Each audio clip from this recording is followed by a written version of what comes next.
Bienvenue sur Azimut. Ici, nous parlons orientation. Retrouvez tous nos contenus et nos outils pour les parents sur azimut-orientation.com. Bonne écoute. À partir de la rentrée 2026, les collégiens attirés par des métiers manuels, artistiques et créatifs disposeront d'une nouvelle voie d'orientation. D'après le décret du 13 février 2026, le brevet national des métiers d'art, BNMA, va faire son entrée dans le paysage des diplômes de l'éducation nationale avec un objectif clair, renforcer l'attractivité et la lisibilité des formations aux métiers d'art dès le collège. Chez Azimut, on décrypte pour vous ce nouveau diplôme, ses parcours, ses débouchés et ce qui change concrètement pour l'orientation de votre enfant. Alors qu'est-ce que le brevet national des métiers d'art ?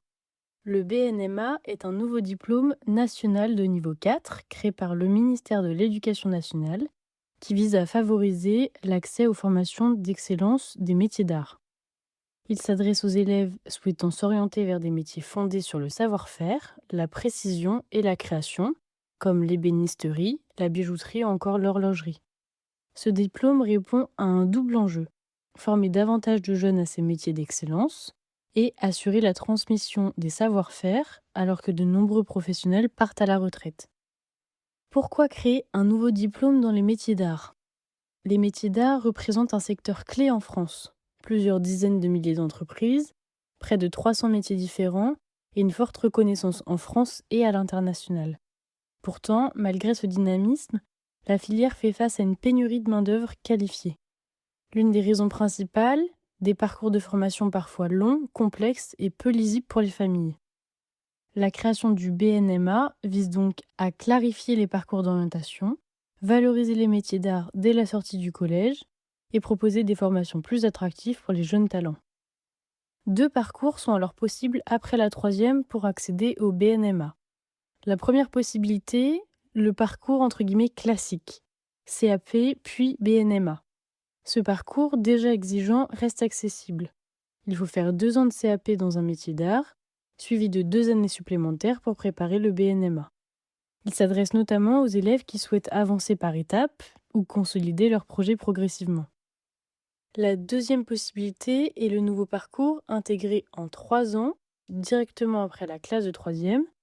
Ce parcours permet de s'engager plus tôt dans une formation spécialisée, d'éviter les ruptures ou réorientations tardives et de valoriser les jeunes qui ont déjà un projet clair vers un métier d'art. Pour les élèves motivés et passionnés, cette voie constitue une alternative structurante et reconnue au lycée général ou technologique. Mais alors, quelles spécialités du BNMA seront proposées dès 2026 ? Le déploiement du BNMA se fera progressivement afin de garantir la qualité des formations. Dès la rentrée 2026, 4 spécialités seront ouvertes. Ébénisterie, bijouterie, maroquinerie et horlogerie. Les premières épreuves du diplôme auront lieu en 2029. La carte des formations est construite en lien avec les régions et les professionnels afin de répondre aux besoins économiques ou aux réalités locales de l'emploi. C'est une modernisation globale des formations aux métiers d'art. La création du brevet national des métiers d'art s'inscrit dans une réforme plus large de la filière. Les formations exigeantes, notamment les CAP des métiers d'art, vont être progressivement rénovées pour intégrer les évolutions technologiques, les nouveaux outils et matériaux, les enjeux liés à la transition écologique. Plusieurs spécialités rénovées verront le jour, notamment dans les métiers du métal, orfèvrerie, ferronnerie d'art, bronzier, etc. Et aussi l'entretien et la réparation des instruments de musique. Mais alors, le BNMA, pour quel profil d'élèves ? Le BNMA s'adresse particulièrement aux collégiens attirés par le faire, le concret et la création, aux élèves qui apprennent mieux par la pratique, et aux jeunes passionnés par l'artisanat, le design et le travail de la matière. C'est une voie exigeante mais valorisante qui mène à des métiers porteurs de sens et d'emploi. Ce qu'il faut retenir pour l'orientation après la 3e, le brevet national des métiers d'art marque une évolution importante de l'orientation scolaire. Il reconnaît les métiers manuels et artistiques comme des parcours d'excellence. Il permet de s'orienter plus tôt vers des formations spécialisées. Il offre une alternative crédible aux voies générales et technologiques.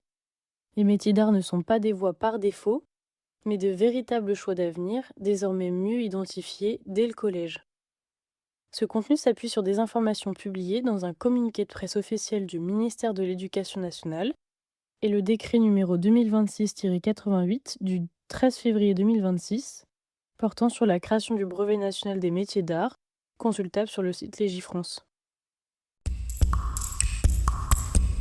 Pour aller plus loin dans l'accompagnement de votre enfant, rendez-vous sur azimut-orientation.com. Tous nos contenus y sont classés par thématique et vous pourrez consulter notre calendrier, notre annuaire d'experts et vous inscrire à la newsletter pour ne rien louper. Merci pour votre fidélité. À bientôt.